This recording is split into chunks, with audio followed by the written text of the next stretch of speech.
Hello and welcome to the look ahead for Thursday, the 23rd of May, with me, Fiona Cincotta, Senior Market Analyst at City Index. So overnight, we'll be getting some numbers from Australia. We've got PMIs and inflation expectations. Then in the European session, we're expecting PMIs, also negotiated wage rates and consumer confidence. Also have UK PMIs due to be released. In the US session, we've got US PMIs, jobless claims and new home sales. And the earnings to be watching out for tomorrow are Wizz Air, National Grid and Dollar Tree. So just kicking off with the Eurozone and the data coming out of Europe. As I mentioned, we've got the PMI data, so we've got the services, we've also got manufacturing PMI and the composite PMI. Composite PMI is expected to come in at 52, up from 51.7, as we're expected to see the growth in the service sector continue, and also the contraction in the manufacturing sector just slow slightly. Now, the other thing to be watching tomorrow is the wage negotiations. So the figure that was released last month was 4.46%. That was for the negotiated wage growth. Now, we've heard from the ECB previously that they will be watching the wage growth figures just as a sort of hurdle perhaps to the cooling inflation. But that said, we've heard from ECB President Christine Lagarde this week, and she's really signaled firmly that the ECB is on track to cut interest rates in June by 25 basis points, barring any surprises in inflation. Also be looking at a 25% basis point potentially in September and December. So here we've got the euro US dollar chart in front of us. Now the pair rose to a high of 109 and has actually just been falling over this week. We've seen the price come off as the US dollar has strengthened amid sort of more hawkish commentary from Federal Reserve speakers, and as we've got these signals from the ECB really confirming the June rate cut. So as far as levels to be watching for, if we see a continued easing in those negotiated wage growth, and we see the PMIs potentially come in slightly cooler than expected, then that could see this pair weaken further. Levels to be watching out for on the downside, just almost there at 108.20. That is the 100 SMA. It's also the falling trend line support from that that falling channel. Now, if we get a break below there, look out for the 200 SMA at 107.85. On the upside, if we're getting strong numbers, we get a strong improvement in consumer confidence, as well as upbeat PMIs, and also growth in those wage negotiations, then we could see euro US dollar look to retake that 109 level. After that, then we'd be looking at the 109.80, which is the 2024 high, or the February high at least. Other thing obviously to be keeping in mind with this pair will be what's going on with the US dollar.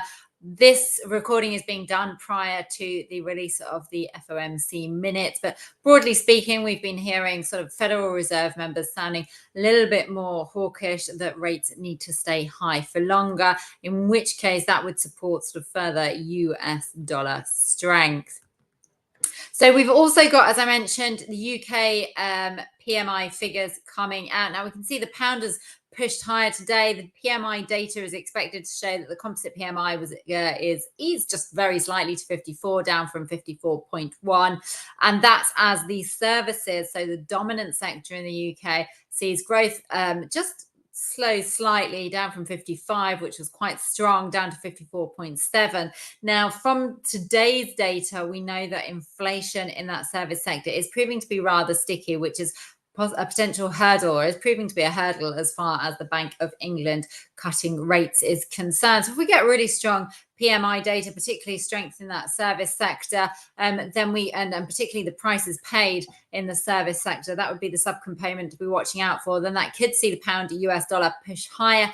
Currently testing, well, it's pushed over that 127 level. We got to a high of 127.50 today. That's going to be the side to watch on the upside. If we get a move above 127.50, that brings 128 into focus. As far as levels to be watching on the downside, 127 line in the sand there. If we get a break below there, I'd be watching for 126.30. And below that, we've got the 200 SMA at 125.40. So yeah, just moving on now. We've talked about what we've got going on in Europe. Just moving over to the US.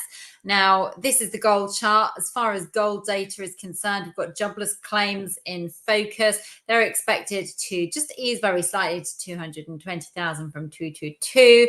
And we've also got the PMI data coming in. Again, we're expected to see just a slight slowdown in growth to the 51.1 down from 51.3 for the service sector. So signs of a weaker growth in the US would actually be bullish for gold, because that would point towards potentially the Federal Reserve cutting interest rates sooner, which would also mean that could see a weaker US dollar on the back of that. But actually, if we just have a look at this chart, as I said, despite that cooler than expected US inflation last week, we have seen that recent Federal Reserve speakers have been sounding relatively hawkish, saying that really they need to see more evidence that inflation is cooling towards the 2% target before they consider cutting interest rates. That's from yesterday. We had Federal Governor Christopher Waller saying that, and his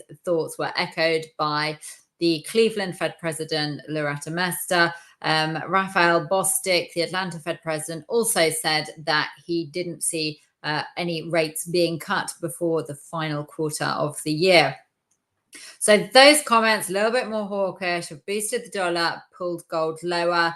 Levels to be watching as far as gold is concerned, just on the downside, 23.60 is the level to be watching. That's going to be those trend lines. We've taken out that 2400 level. Just be watching there, 23.60. That's where we've got those trend lines, the rising trend line and that falling trend line intersect.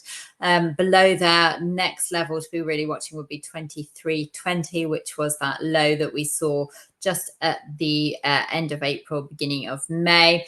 If we do find that we're getting weaker data, weak PMI data could actually really fuel expectations that the Fed will move sooner on cutting rates, which could pull the US dollar lower and would be beneficial for non-yielding gold, in which case a rise above that 2400 and bringing the 2450 all-time high back into focus. So just finally, we're going to be looking at the S&P. Obviously, we're looking at this prior to the results from NVIDIA, which will be released overnight. They'll be released after the close. So they're going to be impacting the futures in the morning and obviously the open. If we get some upbeat numbers from NVIDIA, then we could see, potentially the S&P and NASDAQ looking to test fresh all-time highs. As far as levels to be watched, 5,400 is going to be on the upside for the S&P 500. On the downside, immediate support be looking at around 52.77. That was the March high. Below that, watch out for 5,200. So I hope you've liked what you've seen today. If you have, then please do give this video a like. And if you would like to receive more videos like this, then please do subscribe.